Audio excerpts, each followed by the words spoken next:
Hi there, hope you guys are doing well. This is Tim and I'm coming back at you with a fresh new video. And today we are doing an analysis. Ooh, a spoopy analysis because Halloween is in soon time stuff.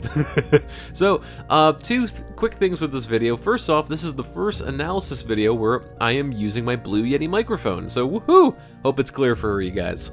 And also, like the Spirited Away video from a week or two ago where sadly I wasn't able to post it, I'm conducting this video in more of a free flow style. Usually when I do these analysis videos, I go in real in depth to try and understand as much as I can for my own personal benefit, but also to find maybe the most interesting or unique topic I can find. But you know what, I won't hold up the video any longer, so let's dive right in, keeping it free flow.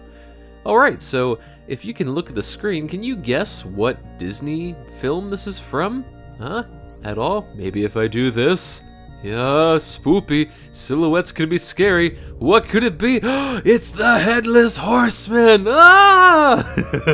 So this is from the very famous Ichabod Crane's Sleepy Hollow Disney animated short, which is honestly one of my favorite Disney shorts. And I mean, just obviously, I love this. I love this art style. I love the contrast of the darks and light. The midtones really only present really here in the Cape. Like, you have the super bright, the super dark. The horse is basically two colors minus like the eye and the mouth, of course.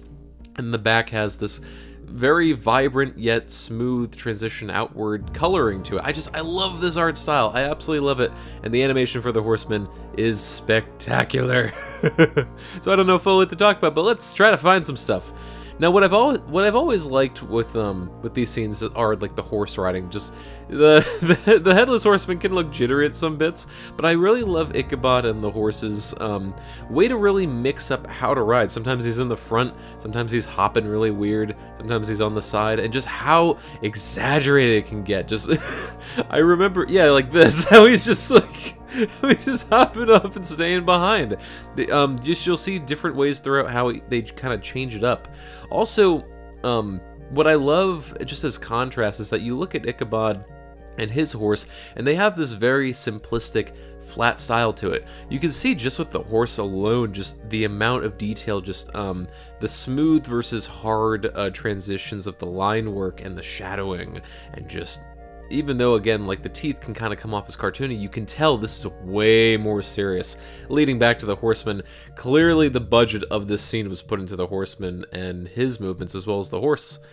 It's absolutely beautiful. And then just different ways, like right there, where, you know, if the foliage wasn't in the way, how Ichabod can end up just in front of the horse, and how they still, again, in real life, this might, you know, center of balance and weight would definitely be off, but they make it believable. That's the whole point with animation, is that it doesn't matter if your animations look realistic.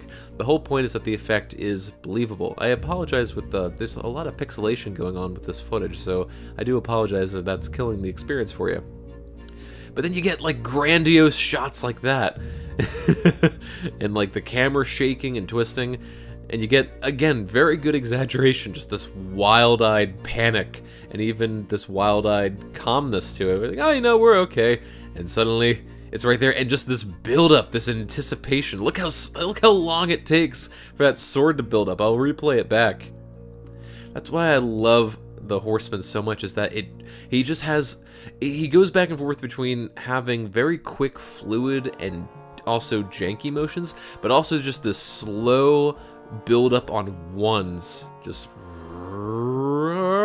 there we go. That happened later than I thought it was going to happen. But see, there's just such a long build up into faster actions, and just even when the horse is trying to get up out of the water here, how it doesn't just immediately go. It has to kind of build up that momentum, and then he has to go, look at that shot. Let's back that up. It's kind of like foreshortening. Let's look at that. We start here. We're just panicking, trying to get out. Like, I remember first seeing this, I was as panicked as the horse. This scene enchanted me as much as it terrified me. But you see how they're kind of here, they're kind of at the same distance and flat. But then just look how close this gets and how exaggerated not only the motions get, but how the motions look as they get closer to the camera. Look at the foot! I mean, it's in that rule of thirds territory, but just look how close it gets. Look how push that is. You even get that dragged hand motion right there. And you even get an up and down with his body. So he's just kind of desperately grabbing onto the tail, then the hindquarters and the saddle, and pushing himself up. And suddenly we're right back to it, and he's bouncing away. That kind of helps with the janky motion. I mean, in some cases, especially with 3D animation, this might come off as really janky and bad, but here it works perfectly. So let's kind of go ahead a little bit more forward, get more of that build up there, and again, just him grabbing and sinking to the ground. There's so many different things they do with this. Him grabbing the horse again with his feet, I love it.